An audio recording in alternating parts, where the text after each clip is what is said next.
이것이 바로 상태 개념의 천국입니다. 동시에 우리는 성경을 통해 천국은 하나의 완벽한 장소로서 하나님이 자기 백성을 위해 예비하신 곳이라는 것을 깨닫게 됩니다. 다시 2절을 보세요. 다시 2절을 보세요. 내 아버지 집에 장소죠. 거할 곳이 장소죠. 많도다. 그렇지 않으면 너희에게 일렀으리라. 내가 너희를 위하여 처소를 장소죠. 예비하러 가노니 그랬습니다. 그렇다면 2절에 천국을 손수 예비하신 분이 예수님이라면 그 예수님이 어떤 분일까요? 그 예수님이 어떤 분일까요? 오늘 본문의 서문에 해당되는 요한복음 1장 3절을 보면 예수님을 소개할 때 이렇게 소개합니다. 만물이 그로 말미암아 지은 바 되었으니 지은 것이 하나도 그가 없이는 된 것이 없느니라. 성경은 요한복음 1장 3절은 예수님을 누구로 소개하고 있습니까? 누구로 소개하고 있다고요? 약간 커졌습니다. 네. 다 졸고 계시든지 아니면 내 대답이 맞을까 틀릴까 염려하고 계시든지 둘 중에 하나인데 소신껏 오늘 7주년 생일날이니까 누가 뭐라고 하겠습니까? 자, 예수님을 누구로 소개해요?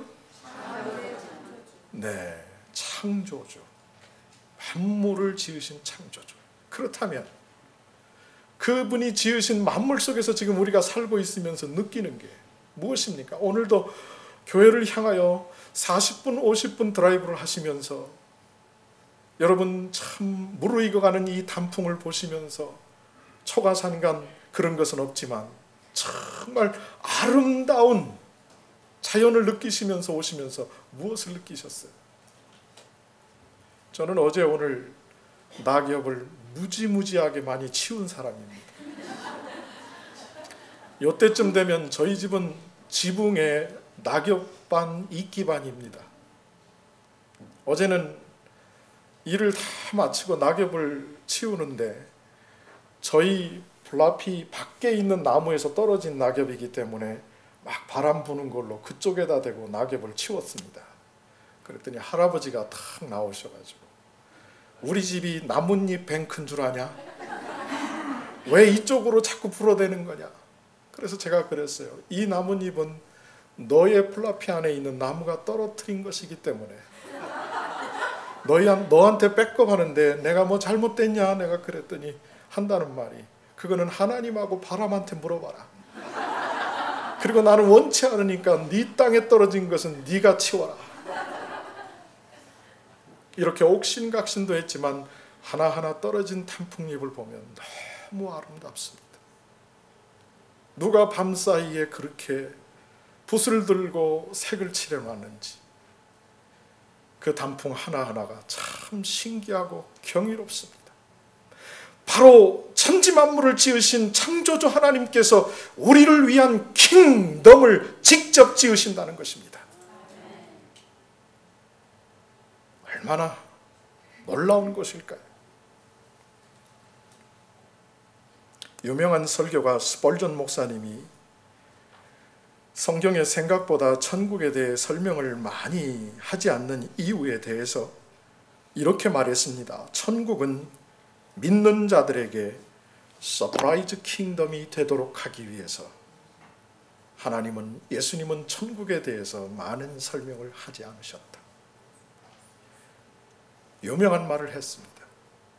우리 교회 코발레스 목장이 있습니다.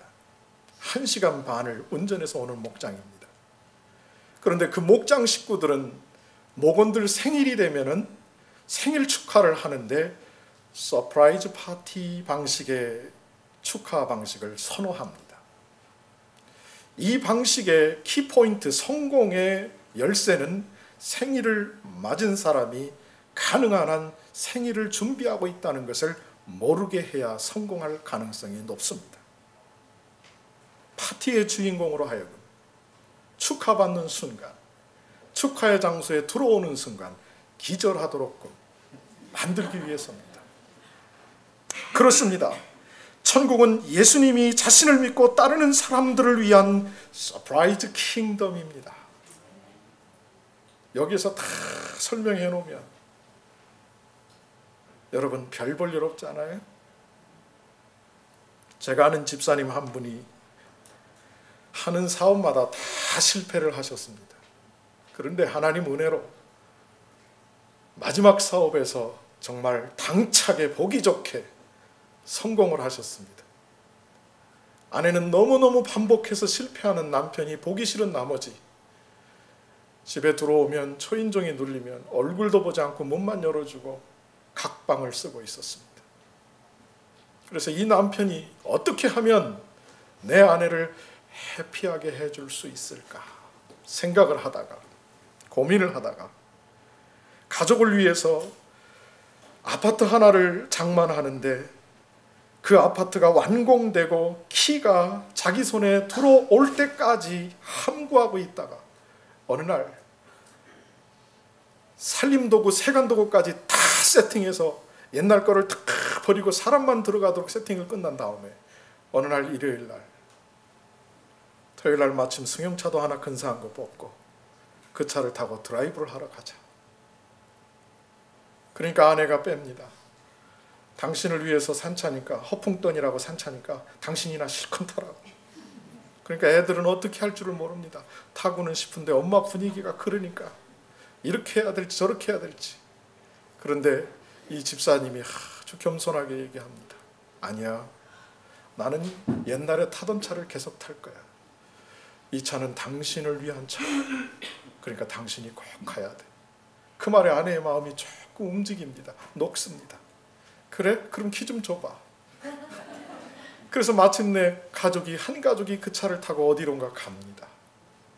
이것저것 바람을 쐭니다. 근사한 식당에 가서 밥도 먹었습니다.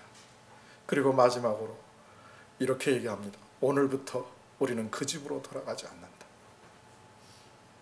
그랬더니 그 아내가 좀 입이 거칠어요. 이 남자가 미쳤나?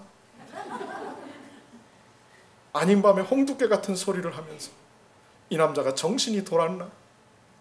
그때 그 집사님이 눈을 똑바로 보면서 그렇지 않다. 난 지금 맨정신이라고. 나하고 꼭 가야 될 때가 있다. 그리고 우리는 앞으로 그곳에서 함께 행복하게 주님 안에서 살게 될 것이라. 그리고 서울 대치동에 있는 어느 한 곳으로 차를 몰아서 가는데 새로운 아파트 동네에 들어서면서 아내의 마음이 이상해지기 시작했습니다. 정말 이 가운데 이니가 우리를 위해서 만든 집이 있다는 말일까? 아니야, 이거 분명히 이 골목을 빠져서 이상한 데로 또 갈 거야. 생각이 교차하는데 그 아파트 타운에서 가장 넓은 동에다가 차를 세우더니 키를 건네주면서 들어가서 문을 열고 나를 맞이할 준비를 하라. 내가 파킹을 한 다음에 나는 천천히 들어가겠다. 그리고 몇 동이다. 문을 탁 열었을 때 그곳에서 가족의 아파트 입성을 준비하는 환영하는 이웃들, 친구들이 기다리고 있고 음식이 장만돼 있고 그리고 한 친구의 남편이 안내를 합니다. 이것이 안방이고 이것이 아이들 방이고 이것이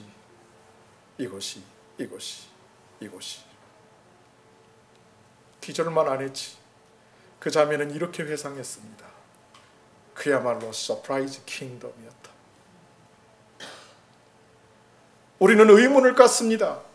많은 경우에 왜 예수님이 성경에 천국에 대해서 믿는 자가 마침내 세상을 떠나서 가야 할 천국에 대해서 그렇게 형이사학적으로 구체적으로 말씀하지 않으신 걸까? 혹시 자신이 없었던 건 아니셨을까? 역사적으로 설교의 왕자 스펄전 목사는 가장 적합한 해석을 했다고 믿습니다. 그것은 그분이 직접 믿는 자들을 위해서 우리를 위하여 예비하신 서프라이즈 킹덤인 줄 믿습니다. 중요한 것은 그 킹덤이, 그 천국이 여러분을 위한 것이 되기 위해서는 예수 그리스도를 개인적으로 인격적으로 만나셔야 한다.